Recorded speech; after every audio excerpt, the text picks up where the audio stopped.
Hello everyone, कैसे हैं आप सब। उम्मीद करती हूँ कि आप सब अच्छे होंगे और अपनी तैयारी को अच्छे से कर रहे होंगे।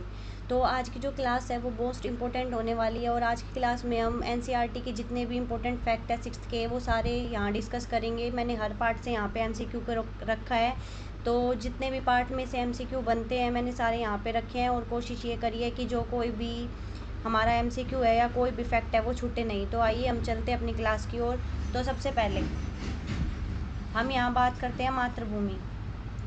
मातृभूमि जो कविता है, यहाँ से आपको नाम याद रखना है कि मातृभूमि कविता है वो किसकी है। तो मातृभूमि कविता सोहनलाल द्विवेदी जी की है। आगे, हिमालय पर्वत भारत की किस दिशा में स्थित है। तो हिमालय पर्वत भारत की किस दिशा में स्थित है। पूर्व दिशा में, उत्तर दिशा में, दक्षिण दिशा में या पश्चिम दिशा में। तो बताइए कि कौन सी दिशा में स्थित है। तो इसका उत्तर है भाई उत्तर दिशा में। अगला है, भारत का विशाल सागर हिंद महासागर भारत की किस दिशा में स्थित है। पूर्व दिशा, दक्षिण दिशा, उत्तर दिशा या फिर पश्चिम दिशा।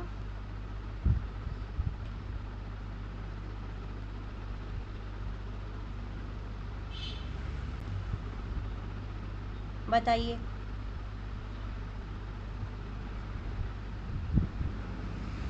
तो इसका उत्तर हो जाएगा भाई दक्षिण दिशा।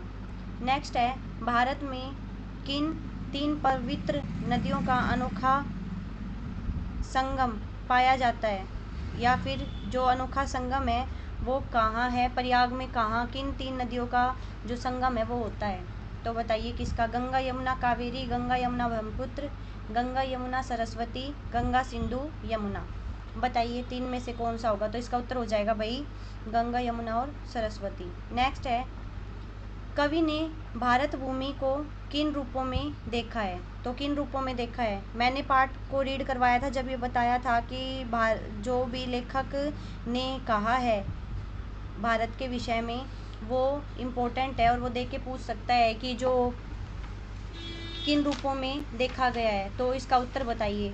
पुण्य भूमि, स्वर्ण भूमि, जन्म भूमि या मातृभूमि। ख है पुण्य भूमि, स्वर्ण भूमि, कर्म भूमि, मातृभूमि। उसके बाद पुण्य भूमि, स्वर्ण भूमि, देवभूमि, मातृभूमि, या फिर पुण्य भूमि, स्वर्ण भूमि, युद्ध भूमि और मातृभूमि। तो इसका उत्तर हो जाएगा भाई पुण्य भूमि, स्वर्ण भूमि, जन्म भूमि और मातृभूमि। नेक्स्ट, कवि ने धरती को स्वर्ण भूमि की संज्ञा क्यों दी है।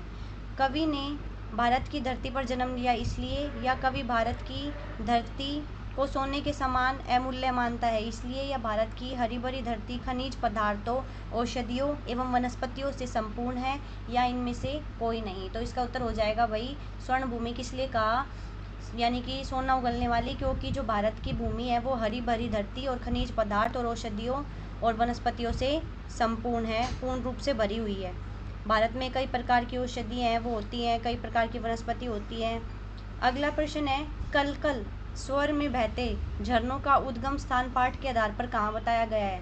नदियों से, सागर से, पर्वतीय क्षेत्र से या धरती से प्रस्फुटित होकर। तो इसका उत्तर हो जाएगा पर्वतीय क्षेत्र से।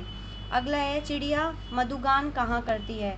तो चिड़िया मधुगान घने जंगलों में, आकाश की ऊंचाइयों में, नदियों के किनारों पर, या इनमें से कोई नहीं।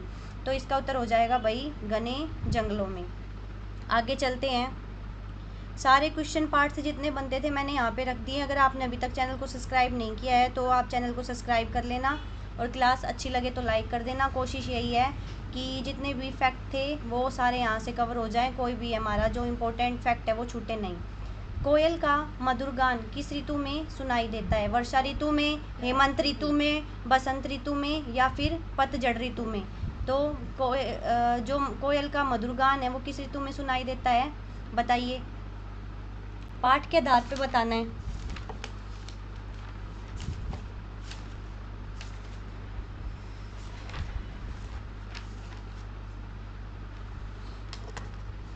तो इसका उत्तर हो जाएगा भाई, मैंने यहाँ आंसर नीचे रख रखे हैं। तो तीसरे का उत्तर हो जाएगा भाई ग, बसंत ऋतु में। आगे, ठंडी और सुगंधित हवा कहाँ से आती है। दक्षिण के मलय पर्वत से, उत्तर के हिमालय पर्वत से, उत्तर पूर्व के अरावली पर्वतों से या पश्चिम के दक्षिणी पठारों से। बताइए।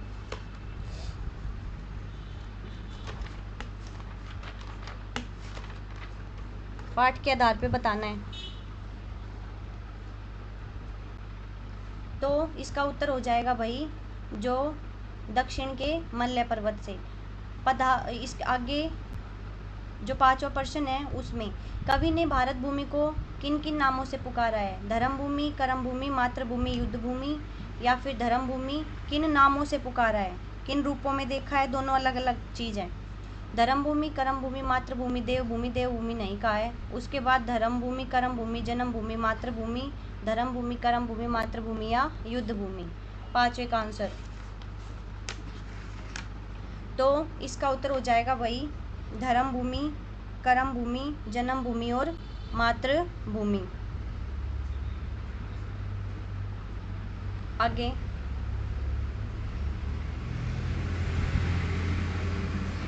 कवि ने किन किन महापुरुषों का उल्लेख किया है? रामकृष्ण गौतम, रामकृष्ण गांधी, रामकृष्ण विनोबा भावे या रामकृष्ण अशोक।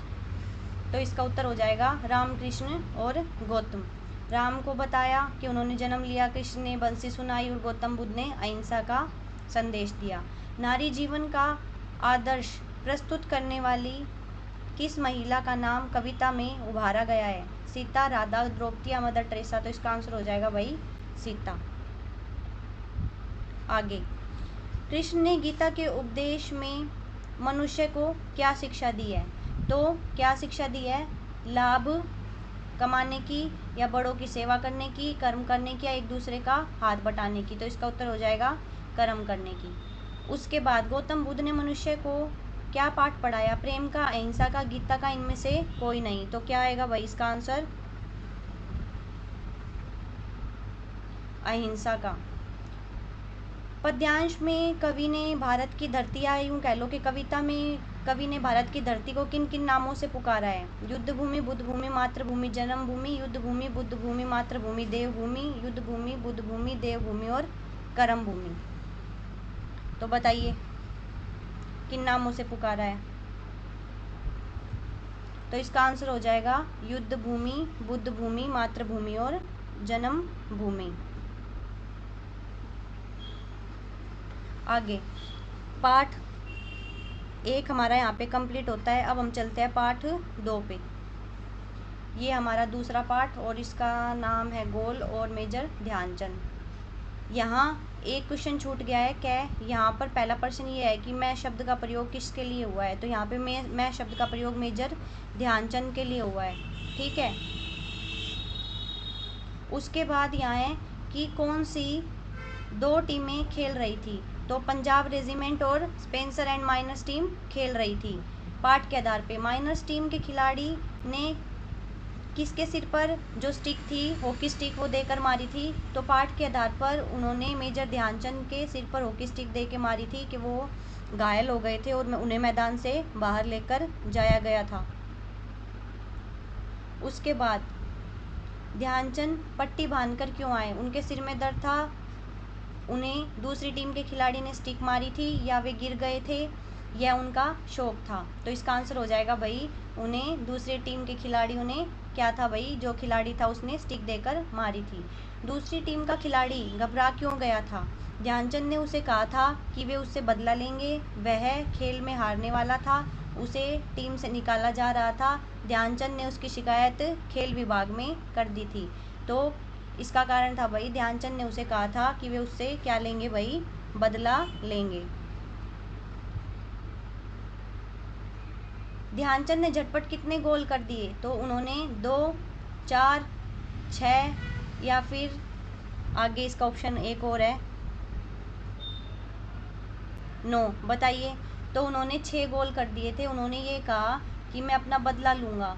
ठीक है, लेकिन उन्होंने बदला कैसे लिया कि लगातार उन्होंने 6 गोल कर दिए और 6 गोल करने के बाद उनकी जो टीम है मेजर ध्यानचंद की जीत हो गई। ठीक है, और फिर उसके बाद उन्होंने कहा कि मैंने अपना बदला ले लिया। आगे चलते हैं। खिलाड़ी शर्मिंदा क्यों हुआ? ध्यानचंद ने उसे बड़े प्यार से माफ़ कर दिया, ध्यानचंद ने उसके लिए कार्य हेतु उसकी पीठ थपथपाई क्योंकि ध्यानचंद ने उसे बुरी तरह से हराकर अपना बदला लिया था, या फिर इनमें से कोई नहीं? तो इसका कारण था क्योंकि ध्यानचंद ने उसे बुरी तरह हराकर अपना बदला लिया था। अगला है बुरा काम करने वाले के मन में सदा क्या विचार रहता है। तो इसका जो पॉइंट मतलब 4 ऑप्शन है वो दिए गए हैं। ये है कि उसके साथ भी बुरा होगा, जिसके साथ मैंने बुरा किया है उसे क्षमा मांग लेनी चाहिए, उसके मन पछतावा हो रहा था उसे, वह सबसे छिपकर रहना चाहता है। तो इसका उत्तर हो जाएगा भाई उसके साथ भी बुरा होगा। बुरा करने वाले के मन में हमेशा ये भाव रहता है कि उसके साथ भी क्या होगा, वही बुरा होगा। यहाँ एक बात ध्यान रखनी है कि ध्यानचंद स्वयं को कहते हैं कि वह एक नौसिखिया खिलाड़ी थे। मेजर ध्यानचंद का जन्म कब हुआ था, तो उनका जन्म 1904 में हुआ था। सिपाही के रूप में सबसे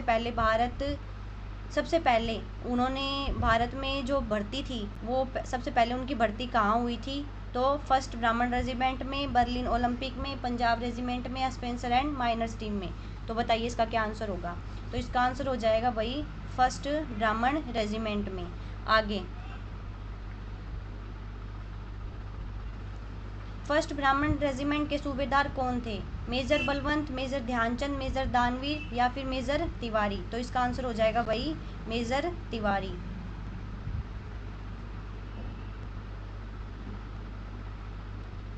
सैनिक मैदान में जाकर क्या करते थे, दौड़ लगाते थे, गप्पे हाँकते थे, हॉकी का अभ्यास करते थे या मैदान की सफाई करते थे।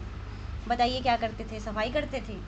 तो इसका आंसर हो जाएगा भाई हॉकी का अभ्यास करते थे। ध्यानचंद कैसे खिलाड़ी थे, कुशल, नौसिखिया, श्रेष्ठ या इनमें से कोई नहीं। मैंने अभी आपको ऊपर एक फैक्ट बताया था, तो उसके आधार पर ये कैसे खिलाड़ी थे, नौसिखिए खिलाड़ी थे।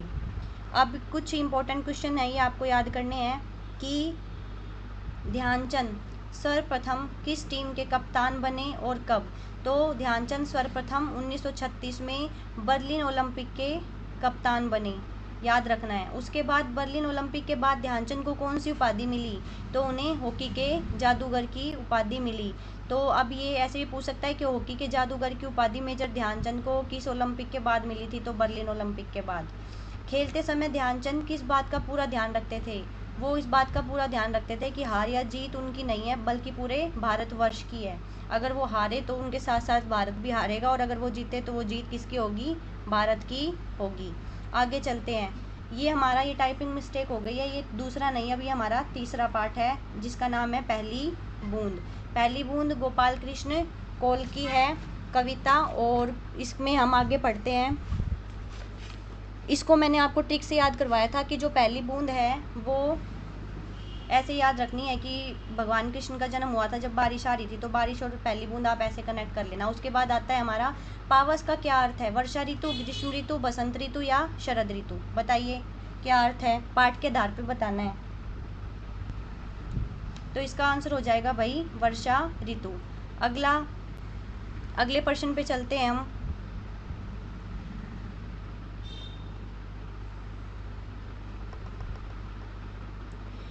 ग्रीष्म ऋतु के बाद कौन सी ऋतु आती है, तो ग्रीष्म ऋतु के बाद शरद, बसंत, वर्षा या फिर हेमंत। तो गर्मी के बाद कौन सी आती है भाई, वर्षा ऋतु आती है पाठ के आधार पे। वर्षा ऋतु के आगमन के समय चारों तरफ क्या फैलती है, आनंद रूपी हरियाली, कीचड़, जल, धूल या फिर क्या फैलता है, बताओ। वर्षा ऋतु के आगमन से चारों तरफ क्या फैलता है, एक ऑप्शन और ऐड कर लो, यहाँ लिख लो मिट्टी। क्या फैलता है, तो आनंद रूपी हरियाली। अगला, धरती के सूखे होठों पर बारिश की बूंदें किसके समान आकर गिरी, पानी के समान, अग्नि के समान, बर्फ के समान या अमृत के समान। तो इसका आंसर हो जाएगा भाई अमृत के समान। आगे चलते हैं। सागर, एक मिनट पीडीएफ सेट कर लेती हूँ। सागर किसके सुनहरे पंख लगाकर आसमान में उड़ रहा है, किसके सुनहरे पंख लगाकर, मोर के, बिजलियों के, बादलों के या धरती के। तो इसका आंसर हो जाएगा वही बिजलियों के। बादल नगाड़े बजाकर किसकी यौवनता को जगा रहे हैं, सागर की, बिजली की, धरती की या सूर्य की। तो बताइए किसकी यौवनता को जगा रहे हैं, तो इसका आंसर हो जाएगा भाई धरती की यौवनता जगा रहे हैं। जल रूपी बादलों में क्या चमक रही है, तो तारे, सूर्य, जुगनू या बिजली। तो इसका आंसर हो जाएगा भाई बिजली। सुनहरे का पर्यायवाची शब्द प्रयुक्त हुआ है पाठ में, तो क्या होगा, स्वर्णिम, आसमान, धरती या बिजली। तो क्या होगा भाई इसका स्वर्णिम। अगला, पहली बूंद के धरा पर आने का क्या प्रभाव पड़ता है? अंकुर फूट पड़ते हैं, अंकुर नहीं निकलते, धरती सूख गई या फिर धरती प्यासी हो गई। तो इसका आंसर आएगा भाई अंकुर फूट पड़े। वसुधा की रोमावली किसे कहा गया है? बादल को, हरिधूप को, बिजली को या धरती को? तो इसका आंसर हो जाएगा भाई हरिधूप को। आगे चलते हैं।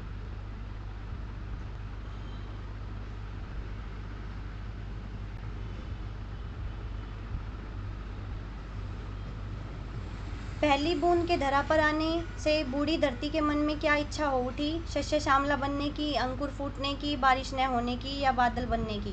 तो इसका आंसर हो जाएगा भाई शस्य श्यामला बनने की। तो इसी के साथ ये हमारी जो क्लास है वो पूरी होती है भाई, और आगे के जो भी टॉपिक बच गए हैं वो हम अगली क्लास में डिस्कस कर लेंगे। जो भी पार्ट से इम्पोर्टेंट MCQ बनते हैं वो मैं आपको अगली क्लास में करा दूंगी। बाकी आज के लिए इतना ही। अगर आपको क्लास अच्छी लगी हो तो क्लास लाइक करें, हमारे चैनल को सब्सक्राइब करें। मैं जल्दी ही सारी NCERT के जितने भी इम्पोर्टेंट फैक्ट हैं वो आपको करवा दूंगी। साथ ही जितने भी लिटरेचर के पोर्शन से इम्पोर्टेंट क्वेश्चन आते हैं स्टेट में या फिर किसी भी टेट एग्ज़ाम में, उन सब की प्रैक्टिस मैं आगे करवाने वाली हूँ। तो ऐसे ही आप अपनी तैयारी करते रहिए। बाकी सभी आपको धन्यवाद। राधे राधे।